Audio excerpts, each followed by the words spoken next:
یہ آف شور آئل رگ 16 فلورز اونچی اور 2 فٹ بال فیلڈز جتنی چوڑی ہے، اور اس کا وزن حیرت انگیز طور پہ ایک ایئر کرافٹ کیریئر سے بھی زیادہ ہے۔ اس آئل پلیٹ فارم کو اپومیٹکس کہا جاتا ہے، جو فی الوقت نارتھ امریکہ میں لوئیزیانا کے ساحل سے 130 کلومیٹر دور گلف آف میکسیکو میں موجود ہے۔ لیکن اس کی منزل کا آغاز آج سے چند سال پہلے ہزاروں میل دور ساؤتھ کوریا سے ہوا تھا، جہاں ہزاروں ورکرز اور انجینئرز اس آئل پلیٹ فارم کو بنانے میں مصروف تھے۔ پورے 7 سالوں کی محنت کے بعد جب اپومیٹکس کو تیار کر لیا گیا تھا تو انجینئرز کو ایک ایسا چیلنج فیس کرنا پڑا جو وہ اپنے کیریئر میں پہلی بار کر رہے تھے۔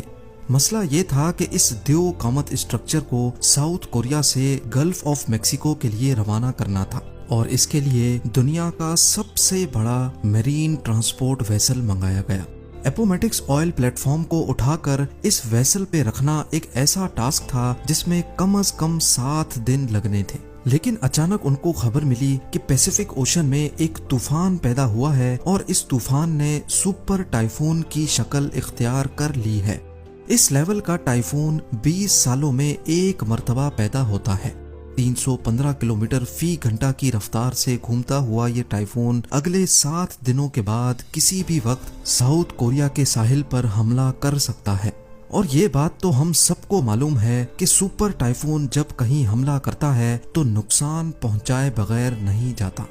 ورکرز، انجینئرز اور ٹرانسپورٹ ایکسپرٹس کے لیے اب چیلنج یہ تھا کہ ان کو 7 دنوں کا کام صرف 3 دنوں میں کرنا تھا، یعنی اگر 3 دنوں کے اندر اپومیٹکس آئل پلیٹ فارم کو شپ یارڈ سے اٹھا کر اس مرین ویسل پہ لوڈ کر کے روانہ نہ کیا گیا تو سالوں کی محنت ایک ہی پل میں ضائع بھی ہو سکتی ہے۔ یہ ایک ایسا مسئلہ تھا جس نے نیچے سے لے کر اوپر تک ساری مینجمنٹ کو ہلا کر رکھ دیا تھا۔ زیم ٹی وی کی ویڈیوز میں ایک بار پھر سے خوش آمدید۔ ناظرین، یہ oil plate form shell oil company کا سب سے بڑا پروجیکٹ تھا، اور یہی وجہ تھی کہ ان کے پاس ایک چھوٹی سی بھی غلطی کی جگہ نہیں تھی۔ سپر ٹائفون کو اوائڈ کرنے کے لیے اور اپومیٹکس کو وقت سے پہلے روانہ کرنے کے لیے بچا کچا کام پورا کرنا بہت ضروری تھا، جس کے لیے ورکرز کی ایک ایکسٹرا آرمی بلوائی گئی۔ ورکرز نے دن رات ایک کر دیا اور جلد از جلد اپومیٹکس کو